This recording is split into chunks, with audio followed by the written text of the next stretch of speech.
The night shift janitor at Riverside High School had been hiding something extraordinary for 3 years, and when he finally revealed it, the entire auditorium fell silent in disbelief.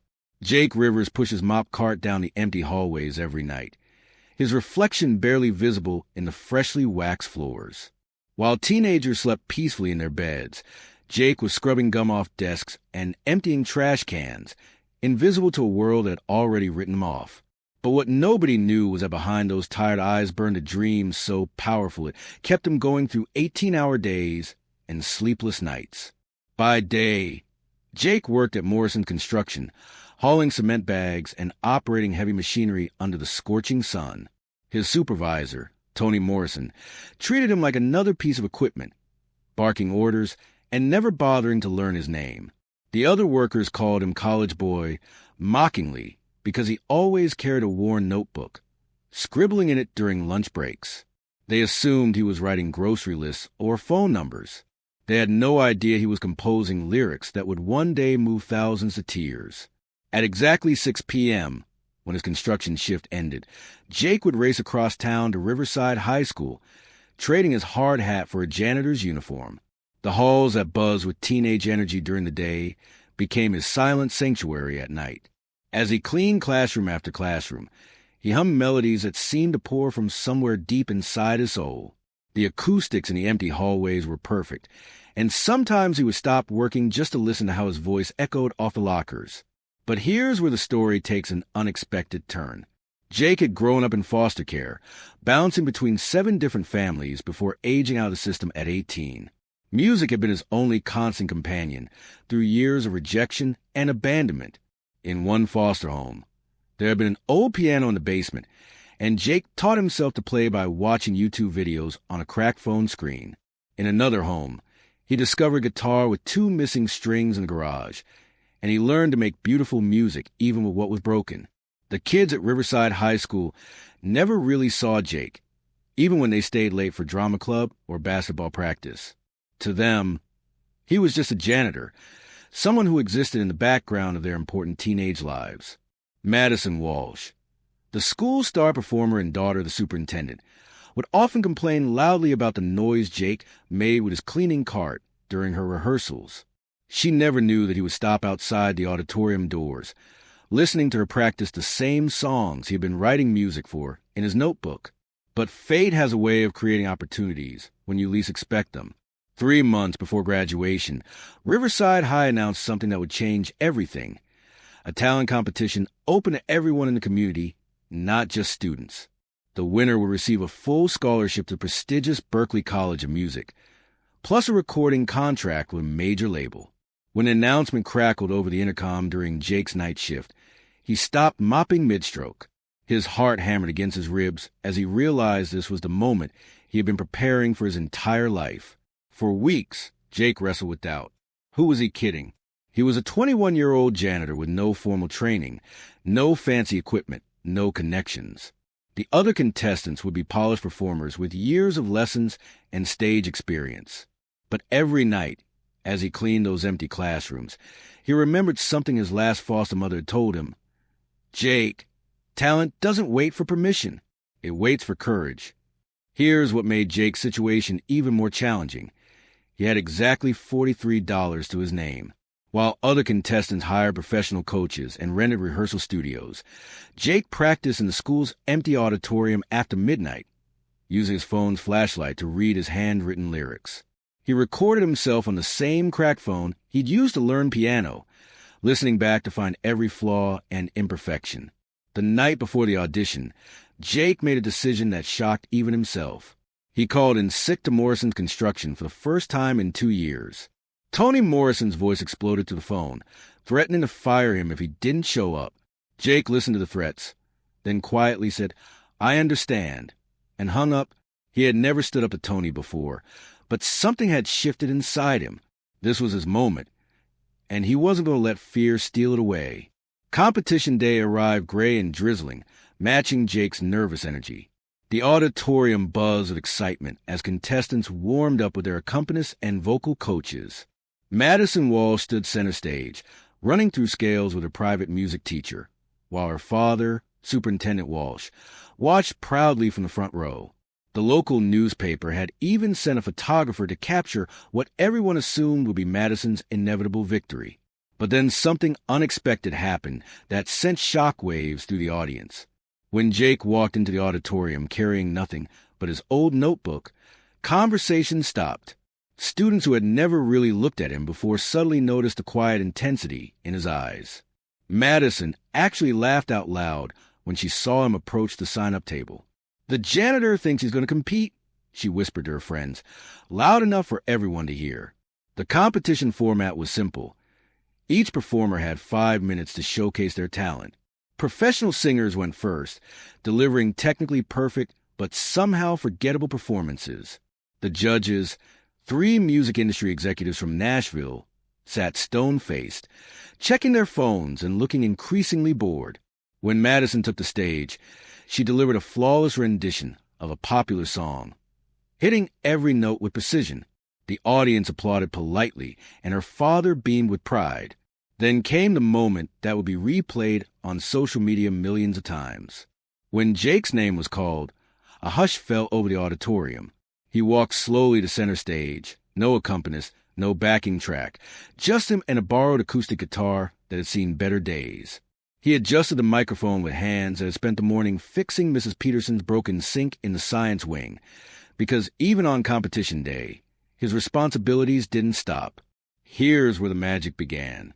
Jake closed his eyes for just a moment, and when he opened them, something had transformed. The tired janitor had disappeared, replaced by an artist who had been waiting years for this exact moment. His fingers found guitar strings, and the first chord rang out clear and haunting. But nothing could prepare the audience for what happened when he began to sing. The song that poured from Jake's soul wasn't just music. It was 3 years of 18-hour days, 7 different foster homes, and a lifetime of being invisible transformed into something beautiful. His voice carried pain that had been refined into purpose, struggle that had been alchemized into strength. The lyrics he had scribbled in construction site porta potties and empty hallways during his janitor shifts became an anthem for everyone who had ever been overlooked or underestimated. The transformation in the auditorium was immediate and complete. Students who had been texting stopped and looked up. Parents who had come to support their own children found themselves leaning forward, completely captivated. The 3 judges from Nashville put down their phones and stared. Superintendent Walsh's mouth fell open as he realized that the young man his daughter had mocked was delivering the most powerful performance any of them had ever witnessed. But here's the moment that broke everyone's heart wide open. Halfway through the song, Jake's voice cracked with emotion as he sang about dreaming big in a world that tells you to stay small. A single tear rolled down his cheek, but he never stopped singing. Instead, he channeled that emotion into every word, every note, creating something so raw and authentic that people in the audience began crying too. Madison Walsh, who had been so confident in her victory just moments before, stood in the wings with tears streaming down her face. For the first time, she truly saw Jake not as the invisible janitor, but as a human being with hopes and dreams and talent that put her own polished performance to shame. Her father, who had built his career on recognizing potential in students, couldn't believe he had missed something as extraordinary happening right under his nose every single night.